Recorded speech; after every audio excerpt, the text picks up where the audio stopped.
And welcome everybody to the Daily Space Weather. Smasho here, coming at you from the Smash News Network, least busted name of news, bringing you some M-class flare action, some CMEs, and lots more on today's Daily Space Weather video. This is SDO imagery from yesterday plus today, and you'll see the M-class flare coming out of sunspot region 3112. Again, some CME activity also. We'll let you know if it's directed toward the Earth or elsewhere. A little bit later in the broadcast. We've also got some new sunspot regions having risen in the southeastern limb. Yes, new sunspots right down here. A huge group of magnetic complexity. You'll see it coming into view just at the end of that video. Again, that's yesterday plus today. From SDO, the colorized magnetogram. Take a moment to press like and subscribe if you enjoy the content. Thanks to our YouTube viewers for putting up with the pathetic censorship on the platform. Big Tech, we insist you fix your software. Yes. We insist you fix your software. Censorship and centralization are dead. People don't need it anymore. Don't be a zombie corporation. Living only on your own momentum. Press like, press subscribe, press share. Tell your friends and foes about the channel. If you're viewing it besides any place besides YouTube, make sure you subscribe over on YouTube. You're missing a bunch of the content like product reviews, like our Modelo and mystery beer review. Yes, yes. Visit our links. Help us out with clicks at smashomash.com, and welcome to the Neo Renaissance. Congratulations on realizing the channel exists. You'll find all kinds of links there to our social media, a permanent link to our Discord chat, our Redbubble shop, our YouTube channel, etc. So meet us up over there at smashomash.com. One of the links you'll find there is a link to SureMed. It's not insurance, it's an association membership with a nonprofit organization known as the American Better Health Organization, focused on improving the health of its members. It does give you access to some group insurances. Base level is only $20 a month. It's worth it just for the doctors by phone, but you also get counselors by phone, virtual veterinarians, discounts on dental, vision, pharmacy, vitamins, labs, and more. So hit us up over on SureMed. Become a member via my link. Or drop me a line, give me a call, or send me an email. I'll be more than happy to enroll you over the phone. Another link you'll find at smashomash.com is a link to our Redbubble shop. You'll find it in order of best-selling and get 20% off of your entire cart as the October sale is happening. There are our product offerings in order of best-selling. Some controversial, some not so much. Today's featured product is a re-release. We hope you're not using Google as a verb. Are you still using Google as a verb? Well, tisk tisk. Today's featured product is Smasher Price, My First Pandemic. It's a re-release. One of the first pieces of merch that we ever actually sold was this one right here. Smasher Price, My First Pandemic. Congratulations on surviving a global pandemic. So far. It depicts a toddler attempting to mask the entire planet. Let us know in the comments what you think about the design or about your basic survival. Once again, congratulations on surviving a global pandemic so far. I would remind you viewers that our finest days indeed lie ahead. Would you like a set of coasters? They make great gifts. And we hope your life is not continuing to be destroyed by COVIDiocy. Yes. Again, save 20% on your entire cart as the October sale commences at the Redbubble shop. Links below the video and on the homepage. Also links to the Smash Team site if you want to support the channel via subscription membership.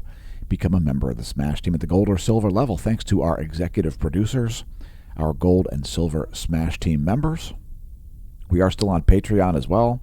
Thanks to everybody who supported the channel over the years. We had to build our own site to have superior capabilities. It is right here, known as the Smash Team, smashomash.com/Smash Team. There's also a bronze level for all of you out there who are unwilling or unable to open your cobweb-encrusted wallets. Next, let's go over volcanoes. Stromboli continues to produce pyroclastic flows that are making it to the sea as activity remains elevated.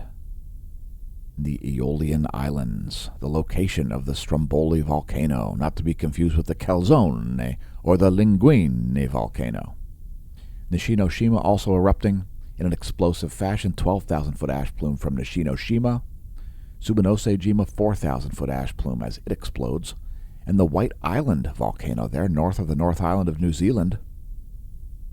Some passive mild emissions of steam and ash occurring from the vent once again from there.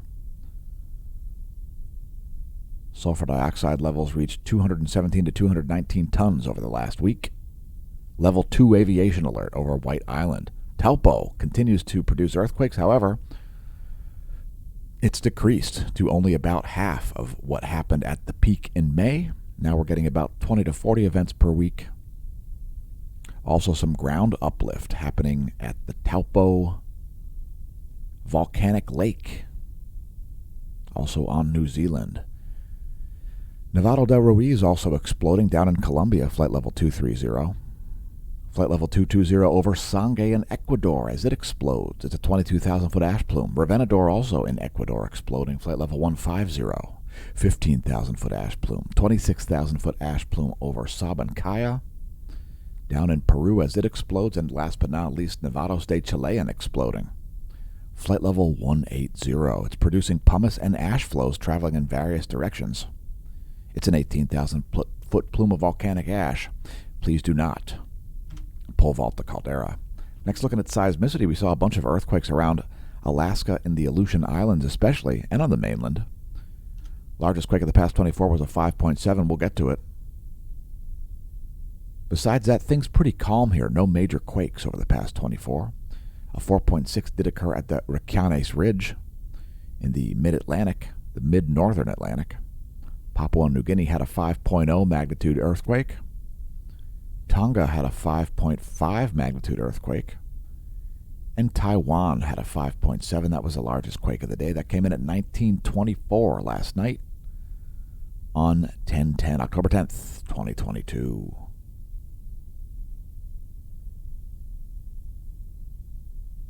I think that is an aftershock. Nope. Tajikistan also had a 5.1.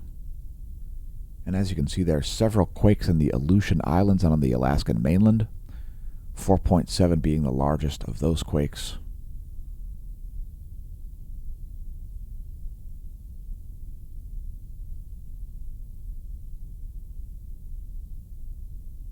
And let's get back to space, as some activity happened just while we were doing show prep today. So here's the last 24 hours from SDO in one of the house favorite wavelengths, 304 angstroms, ionized helium. So 2 M-class flares there, one right at the end of the video. Right there. The radio flux has come up to 163 solar flux units. There is the radio flux over the past year. It's that black line. And check out those higher highs and higher lows for the past couple of months. Solar cycle 25 is about to surpass itself. Next, looking at the Space Weather Enthusiast dashboard, NOAA not forecasting any sort of geomagnetic storms or geomagnetic unrest. We did see a minor weak coronal mass ejection strike. We'll see what's going on with that here in a moment. First Earth magnetic moment from space. So this is the last 4 hours depicted by the Space Weather Modeling Framework. The units scaled here are nanopascals, which is magnetohydrodynamic pressure.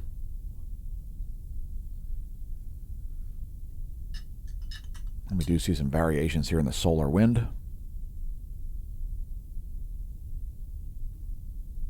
If you want to read about the Space Weather Modeling Framework, head to the Geospace Magnetosphere Movies page on the Space Weather Prediction Center. And down at the bottom, you'll see this tab that says Details. Click on that. That'll give you a link to the Space Weather Modeling Framework. That's the last 4 hours of Earth's magnetic moment from space. Here's Earth's magnetic moment from the ground. So things pretty calm here, geomagnetically speaking. No significant geomagnetic unrest or geomagnetic storms. The CME we forecasted did arrive just about exactly in the time that we said it would. Late in the day on the 10th or early in the day on the 11th. That's the Earth's magnetic moment from the ground. So here's the KP index. Planetary K index only at 1.33 at the moment. No enhancements produced by that CME strike. And there you can see some signature of it happening, especially right here. See the plasma temperature increase, plasma density and velocity both increase. No major changes to the magnetic fields.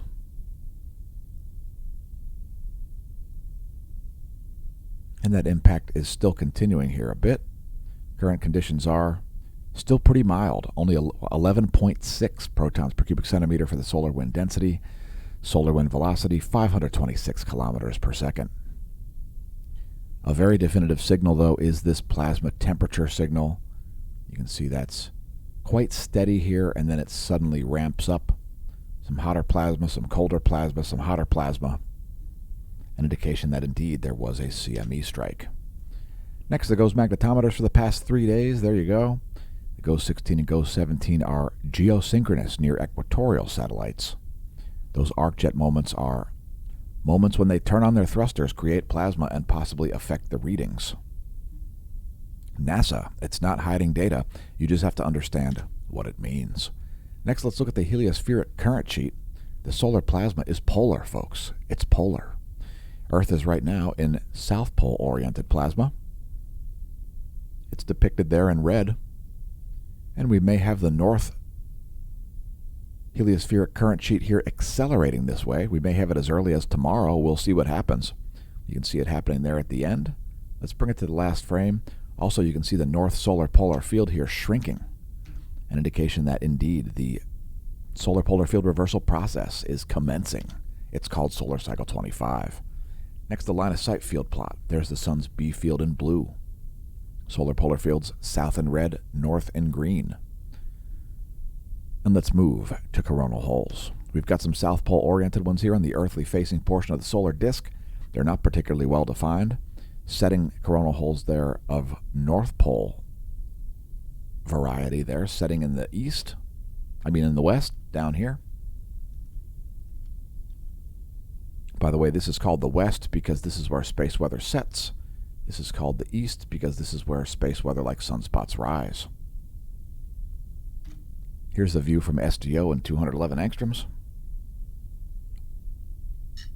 Arguably the best wavelength to view coronal holes. That is a specific species of ionized iron, and it doesn't like being around coronal holes, as you can see. And thanks for leaving a comment, One Audio. Good morning to you as well.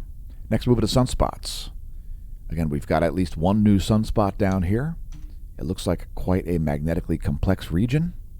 We'll show you some high-res imagery of that a little later in the video. Here are some animations from the SDO. There's the SDO continuum for the past 24 hours.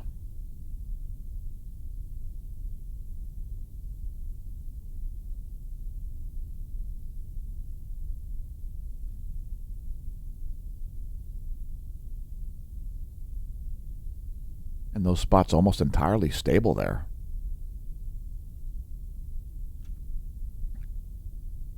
Here's a zoom in. Not a lot of changes happening with any of those sunspot groups. But again, a new group there rising down in the southeast. You'll be able to see the magnetic fields coming over the horizon on the magnetogram.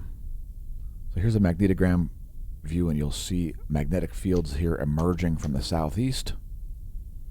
Again, there is at least one sunspot down there. The likelihood of large flares very, very high as these groups set, sunspot 3112 and 3116. They are very magnetically complex series of sunspot groups there.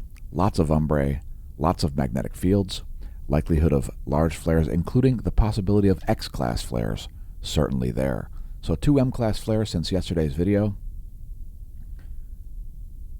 The first one was around 1630.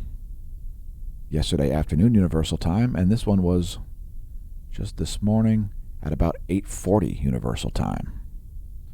So 2 M-class flares there, one of a long duration and one of a very short duration. None of them produced any relativistic particles measured by the GOES 16.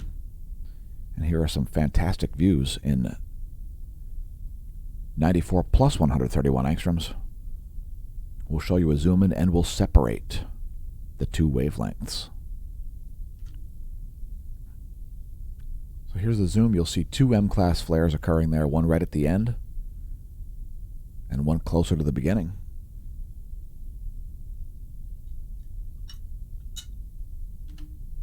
Here's just 131 angstroms by itself.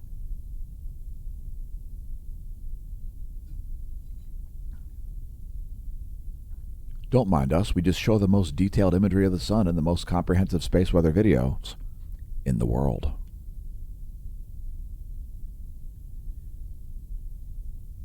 There's one more run on that. And here's 94 angstroms.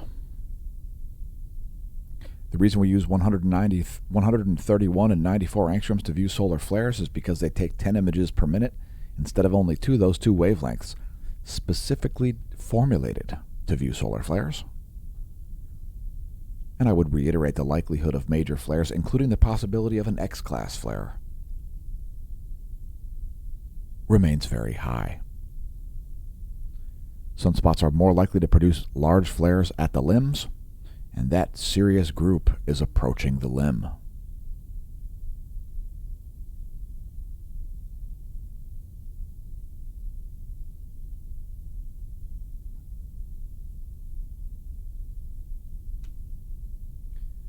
Next, let's take a look at a star chart. If you're up before dawn, you might see Mercury rising ahead of the sun. If you've got a dark sky, the moon is down there setting in the west.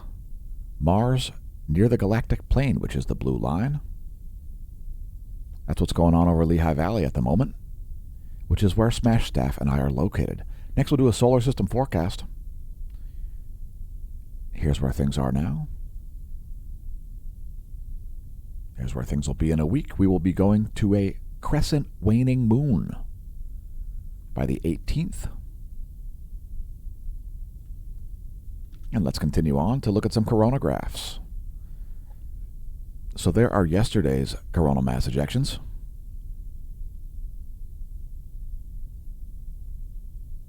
That's 104 frames from the George Mason University.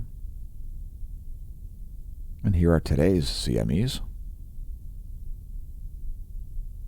That's only 9 frames, so let's continue on here to look at stereo A, located here at Lagrange 5, and the Soho-Lascaux C3, located here at Lagrangian point 1.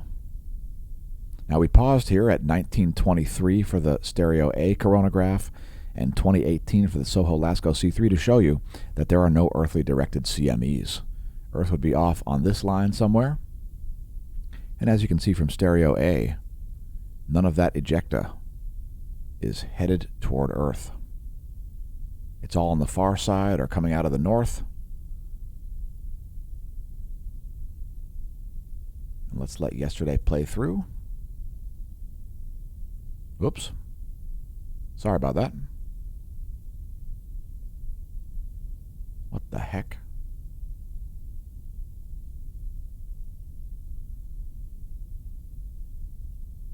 Let's try that again.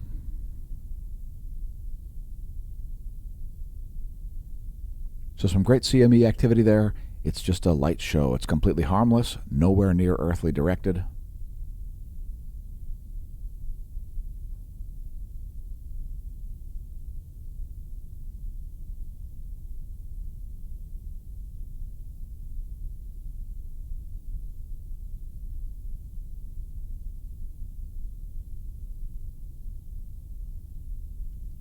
And let's move on to our 24-hour composite images.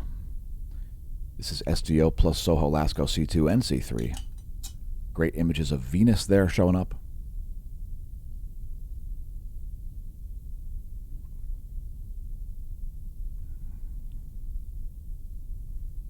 And it's about time to head to bonus features. First, solar filaments. And we still have a massive number of filaments here. So huge number of filaments in the south, huge number of filaments in the north. Likelihood of additional coronal mass ejections remains nearly at 100%. Don't forget, folks, also we're expecting to see more large flares, possibly even an X-class flare coming from these groups right here. Sunspot 3112 plus Sunspot 3116. Here's a NASA GOES SUVI.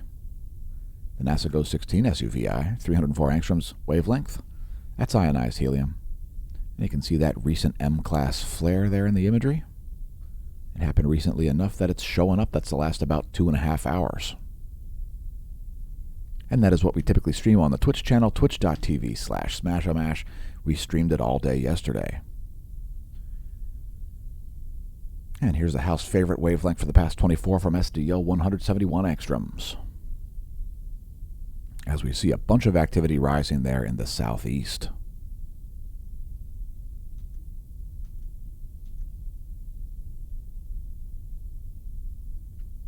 And plenty more to talk about here, so let's continue on to the satellite's community dashboard. Some internal charging hazards here happening from high energy electrons building up inside of satellite circuitry. Southern Africa moving into the central southern Atlantic Ocean, the southern Indian Ocean, and Oceania, and the West Pacific. All seeing some internal charging hazards there. They're all fairly minor. We're not expecting any major breakdowns from that. Here's your GOES electron flux here in warning levels for the past nearly 24 hours there. Looks like about 24 hours of more than 1,000 particles per negative centimeter squared.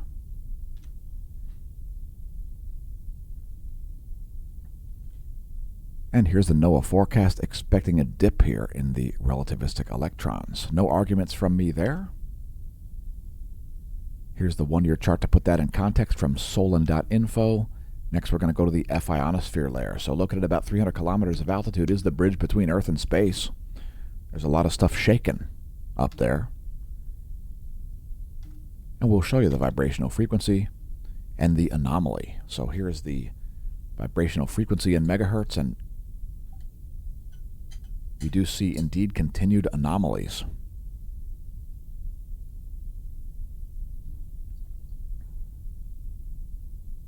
You'll see high and low frequency variety anomalies happening there. And if you're not familiar with looking at this imagery, don't worry. Here's the anomaly gram. That's anomaly in megahertz from the 30-day median. So we see some low frequency anomalies over places like, for example, Hawaii. Also northern South America, the central Atlantic. Mexico, the Caribbean. High frequency anomalies over places like the Southern Ocean. India.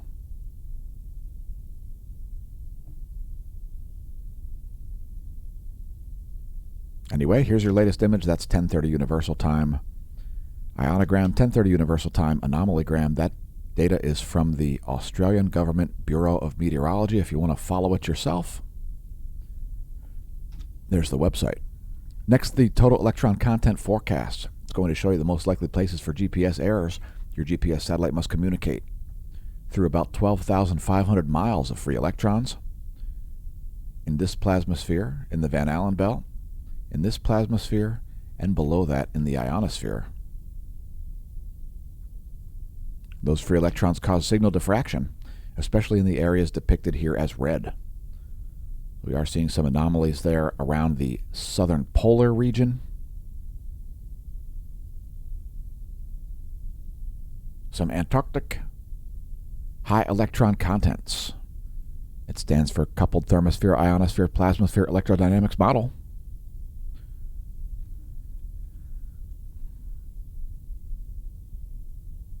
And let's continue on here as we've got a meteorology segment to follow. So here's this new active region. It is indeed a sunspot. Check it out. I only see one umbra at the moment, but there are some large fields there. There could be some more sunspots following that. We'll keep an eye on it. Here's the full disk rock back. And we'll take a look at 3112/3116. There you go, some high-res imagery there. Mostly North Pole oriented at the moment. It's certainly Beta Gamma Delta class. It's almost looking like a single group of sunspots now. But it'll remain with two names. 3116 is the northern one, 3112 is the southern group. And how about some more imagery here from SDO? This is yesterday plus today in 3 wavelengths.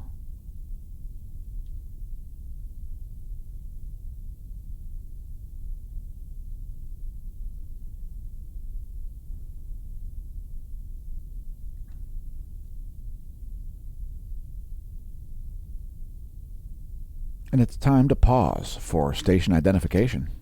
Thanks for tuning in to the Smash News Network, least busted name in news. And thanks for leaving a comment. One audio, yes.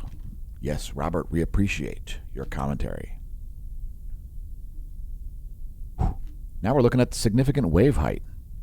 And some of the largest waves in the world, bro, are in the Southern Ocean, bro. Check it out. Hang 10 in the middle of the Southern Ocean. Just kidding. Don't do that. There's no break. It's in the middle of the ocean. There is nobody around that area of the South Pacific / Southern Ocean border there, west of the Drake Passage. Southern Ocean containing some of the world's largest waves. So one of the many features of nullschool.net is being able to view significant wave height. For all of you wave enthusiasts out there, I'm a huge wave enthusiast myself. And let's get to the wind. There is Where She Blows over the eastern world. Check out the low here. We got a powerful low south of Australia. That clockwise rotation, a signature of low pressure systems in the southern hemisphere. Here are the jet streams of the eastern portion of the planet. An upper level high up here in the northern Pacific. See a clockwise rotation happening there. The signature of high pressures in the northern hemisphere. Here are the jet streams of the west. Got some cold air blowing into places like Montana and Washington at the moment. Straight out of Alaska, as that anticyclone drives cold air from Canada down into the northwestern U.S. Strong jet stream convergence happening here in the southeastern U.S. Here are the surface winds of this side of the planet, surface winds of the central world, depicting the Middle East, Africa, and Europe.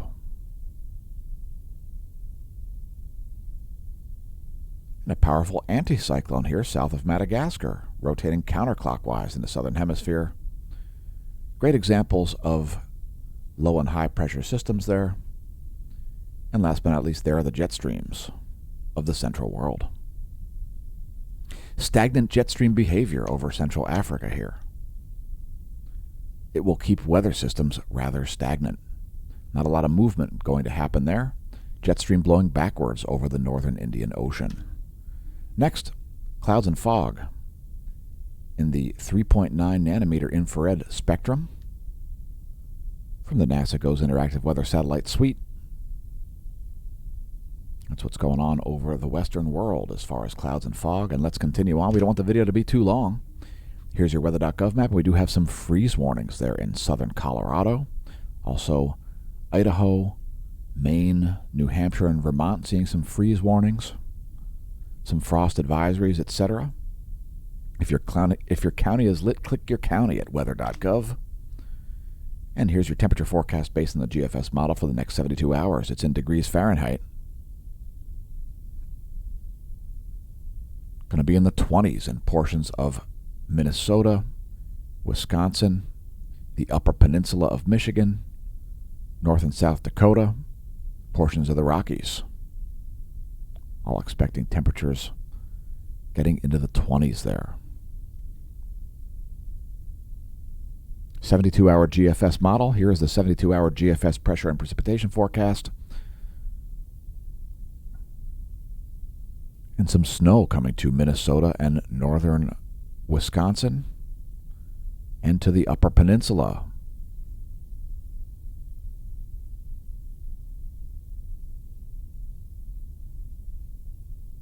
Also some heavy rains that are making their way across the U.S. here in the next 3 days. Pennsylvania going to get rather heavily rained on here in a couple of days. And here's the pressure map at the moment. Let's just advance this. This is the European forecast for pressure. You're going to see that low pressure there sweeping across and bringing with it some heavy precipitation. That's where the European model puts pressure. On Friday at 1400, that's 1400 local time for Lehigh Valley, Pennsylvania. Next, your NASA Goes Lightning Mapper. We do see some lightning in Texas once again. Also Oklahoma and Minnesota seeing some lightning. And let's check our real-time lightning map while we're on the subject. We've got some terrestrial strikes, I think, in Missouri, south of Jefferson City.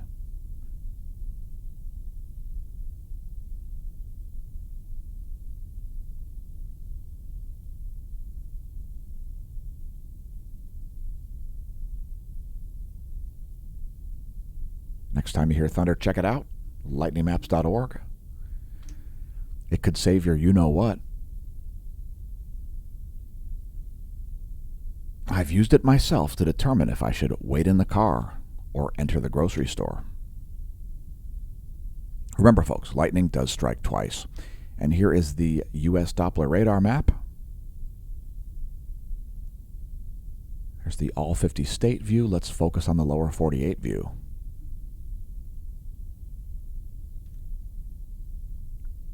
Shortwave radiation showing clouds and fog. And there is water vapor.